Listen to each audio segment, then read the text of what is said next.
Hi, we're Busted and you're watching Soundsphere TV. So it's Dom here for Soundsphere TV with Busted. Thank you very much for sitting with us today, guys. How have you been? How's it going so far? Good? Very well. Good. How are you? Yeah, good, man. Yeah, good. Happy to be here. I want to talk to you about the tour which you guys have got coming up. What was the inspiration behind the Most Excellent Adventure Tour? Obviously, a lot of retro vibes in that. That's really exciting. So where were you and what were you thinking when you came up with the ideas for this tour? It's Dougie's idea. I had literally just watched Bill and Ted again. And just thought that it was a rad title. Yeah. And that we should steal it. And we should steal it. Not even slightly change it, just 100% steal that. I've said this before. I threw the idea out there, and was hoping that in the emails and everything it would kind of, it would develop into something else, but it didn't. So it just stuck. The email chain was just me. It was just one email, and it stayed like that. But I think it's cool because now we have a theme. Yeah, it's cool.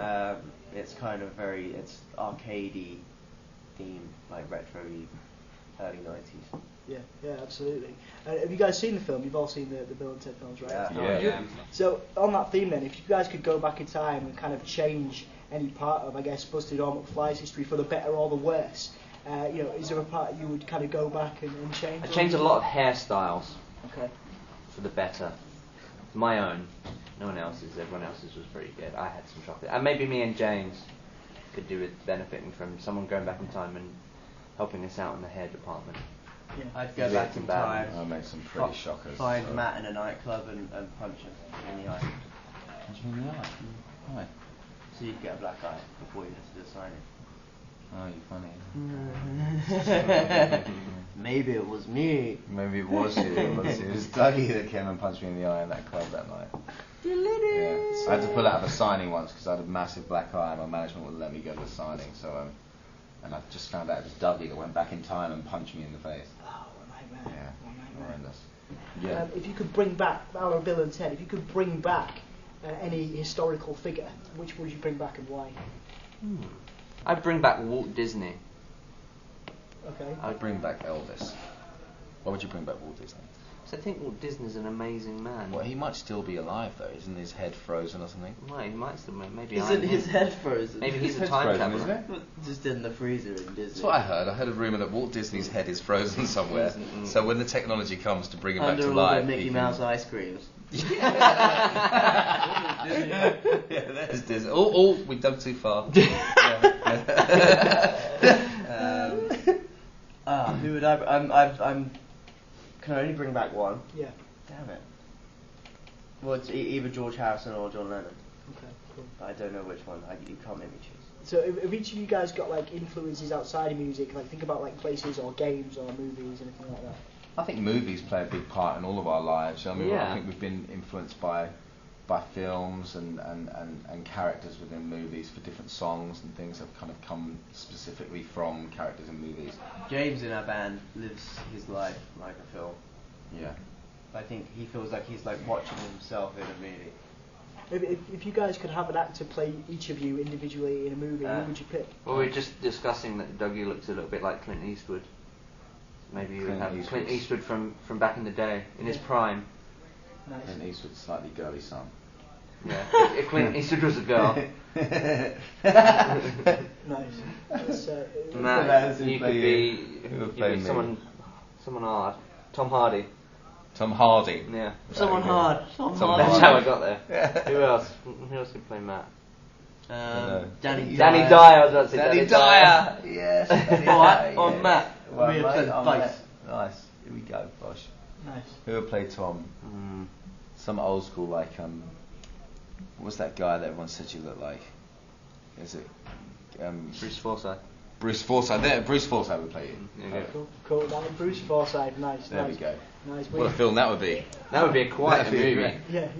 Last couple of questions then, guys. Obviously, you've got a new record as well. You're going to be putting out. What kind of stuff's inspiring you these days, and what sort of stuff's going to go into the record that you're putting out? It's interesting because I think, like with Busted, we kind of went back to all of our old original kind of inspiration that inspired us to be in bands and to start both our bands to begin with. So we kind of went back and listened to a lot of old school kind of pop punk stuff.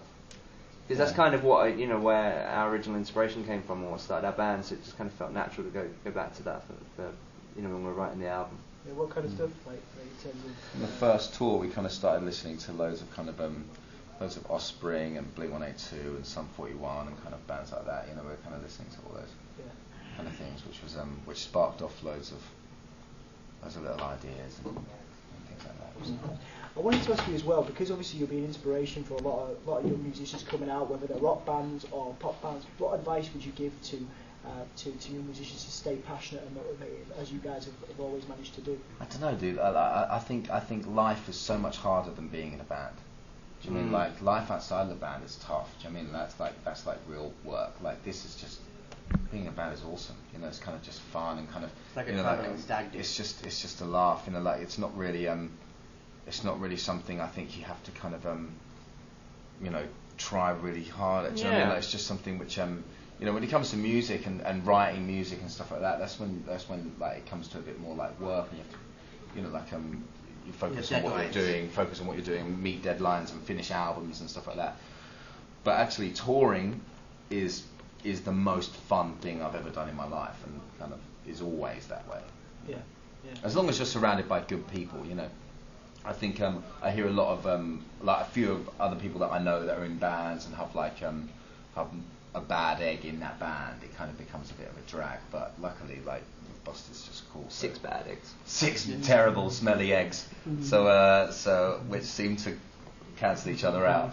Yeah, man. Yeah, absolutely. No, you guys seem to get on really well. Obviously, the band dynamic has it changed and developed over the years, or are you still kind of best buds? You still call each other up. You're still like best friends, as well as obviously because you play together all the time. So you still kind of mates. You still kind of have that bond. I have no other friends.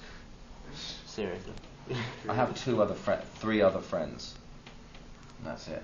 Okay, cool. No, that's more than enough. Yeah, so it's pretty special. They annoy me.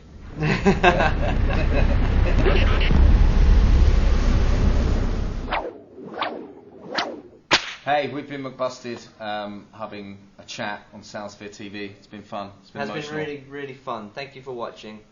Goodbye. Ta-ra. Oh, that was weird.